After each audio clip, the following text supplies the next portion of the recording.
किन सांसों का मैं एतबार करूं जो अंत में मेरा साथ छोड़ जाएंगी। किस धन का मैं अहंकार करूं जो अंत में मेरे प्राण नहीं बचा पाएगा।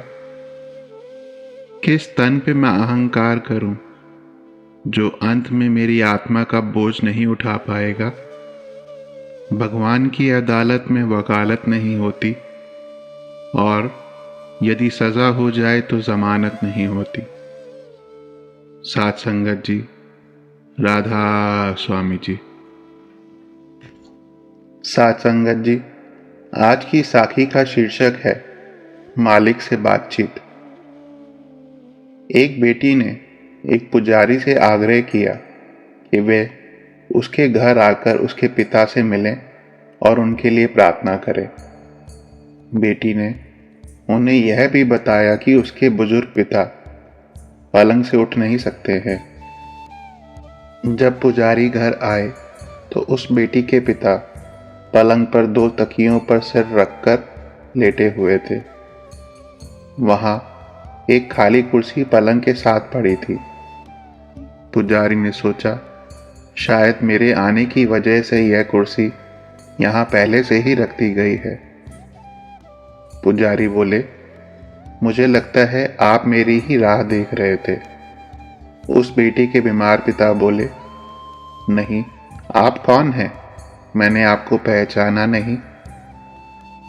पुजारी जी ने अपना परिचय दिया और फिर कहा, मुझे ये खाली कुर्सी देखकर ऐसा लगा कि आपको मेरे आने का आभास था। वे पिता बोले, अगर आपको बुरा ना लगे तो आप कृपया कमरे का दरवाजा बंद करेंगे। पुजारी जी को यह सुनकर थोड़ी हैरत हुई, फिर भी उन्होंने दरवाजा बंद कर दिया।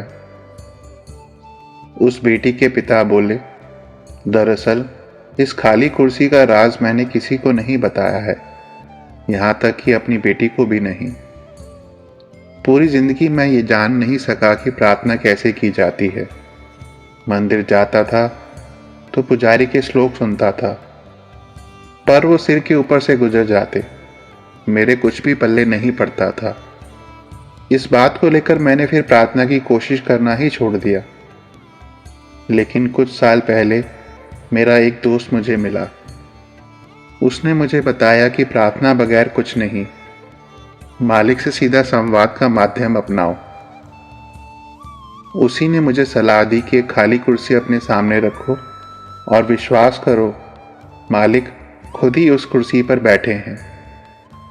अब मालिक से ठीक वैसे ही बात करना शुरू करो जैसे कि तुम अभी मुझसे कर रहे हो। मैंने ऐसे करके देखा तो मुझे बहुत अच्छा लगा। फिर तो मैं रोज 2-2 घंटे ऐसे करके देखने लगा। लेकिन मैं इस बात का ध्यान रखता कि मेरी बेटी कभी मुझे ऐसे करते देख ना ले। अगर वो मुझे ऐसे करते देख लेती तो वो घबरा जाती, फिर मुझे साइकाइट्रिस्ट के पास ले जाती। ये सब सुनकर पुजारी जी ने बुजुर्ग के लिए प्रार्थना की, उनके सिर पर हाथ रखा और उन्हें कहा, मालिक से सीधी बातचीत को हमेशा जारी रखें। पुजारी जी को उसी दिन किसी काम से शहर जाना था, इसलिए वे वहां से विदा लेकर चले गए। 2 दिन बाद बेटी का पुजारी जी को फोन आया और उसने कहा, जिस दिन वो आपसे मिले थे उसके पिताजी की उसी दिन कुछ घंटों बाद मृत्यु हो गई थी। पुजारी जी ने पूछा, उन्हें प्राण छोड़ते वक्त कोई तकलीफ तो नहीं हुई? बेटी ने जवाब दिया, मैं जब घर से काम पर जा रही थी तो उन्होंने मुझे अपने पास बुलाया, फिर उन्होंने प्यार से मेरा माथा चूमा। तब उनके चेहरे पर ऐसी शांति थी जो मैंने पहले कभी नहीं देखी। जब थोड़ी देर बाद मैं वापस आई तो हमेशा के लिए अपनी आंखें बंद कर चुके थे। लेकिन मैंने एक बहुत ही अजीब सी चीज देखी। प्राण छोड़ते वक्त वो कुछ ऐसी अवस्था में थे जैसे कि सामने पड़ी खाली कुर्सी पर कोई बैठा हो और किसी की गोद में उन्होंने अपना सिर झुकाया हो। पुजारी जी, यह सब क्या था?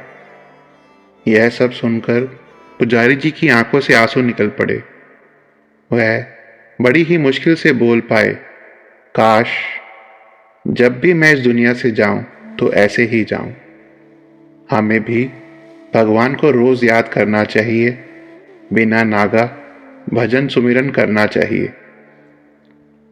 जब हमारी अवस्था ऐसी होगी तो भगवान खुद ही अंत समय हमें लेने आएंगे। जब हम हर दिन भजन सुमिरन करेंगे, मालिक को याद करेंगे, तो हमारा अंत समय उस आदमी की तरह ही होगा। हमें किसी की परख नहीं करनी है। जो जैसा दिखता है जरूरी नहीं कि वो उतना ही गलत हो। किसी को भी ना परखो, ना जाने उस जीव की कितनी बड़ी कमाई हो। एक दिन हम सबको जाना तो खाली हाथ ही है, पर उस समय हमारा सच्चा परम पिता हमें लेने आए। वो दिन हमारे लिए अहोभाग्य वाला दिन होगा और हमारा इस दुनिया में आने का मकसद पूरा हो जाएगा। राधा स्वामी जी।